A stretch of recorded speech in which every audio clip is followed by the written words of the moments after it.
Alex's English class. Today I'm going to introduce you about the immune system. When a rusty nail cuts through our skin, our first barrier of the immune system, bacteria take the chance and goes into our body. Inside our body, they multiply to a certain number and starts to hurt body cells. So, macrophages come in. Macrophages can kill up to 100 bacteria and they start killing the bacteria.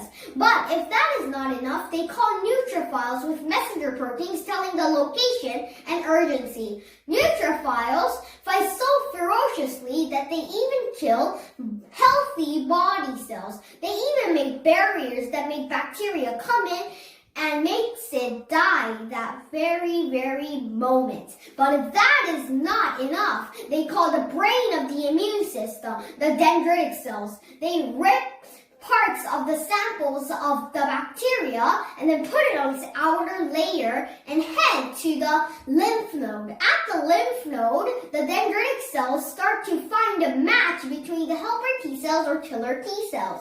When they find a match, the helper T cell or killer T cell starts to multiply rapidly, and some are memory T cells, which I will explain later, and some go to the battlefield and some goes to the virgin B cell. The ones that went to the virgin B cells, they find a match with the virgin B cells, and the virgin B cells make plasma cells, which make antibodies. Meanwhile, the ones that went to the battlefield start to help out. But now, the antibodies came, and they start to kill some bacteria or enable them. They can also attach to macrophages, helping to kill the bacteria. And now the bacteria infection is swiped out. The memory T cells are lefted out, and when this kind of bacteria strikes again, they can immediately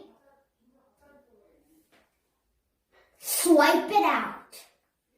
Okay, there is a second part of the immune system. This is the complement system.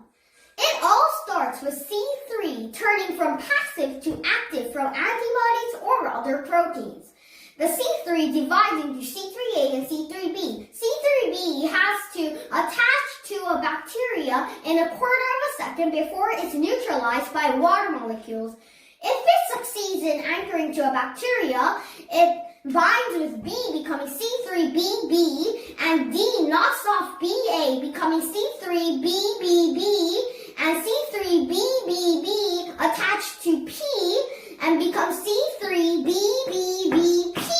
which is C3 Convertase. It also binds with C3b and becoming C5 Convertase. Meanwhile, the C3a goes into the blood vessels and called phagocytes that trap the bacteria in a membrane and killing it with acid.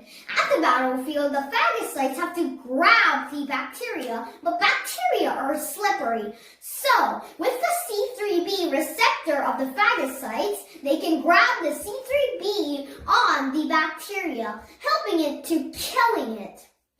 And meanwhile, there can also be a membrane attack complex that makes a big hole in the membrane of the bacteria. It all starts with C5 dividing to C5a and C5b. And the C5b anchors to a bacteria and then binds with C6, C7, and C8 and some long spheres, making a big hole in the membrane of the bacteria. And the bacteria bleeds to death. Okay, today we talked about the immune system, and next time I'll come with a different topic. Bye!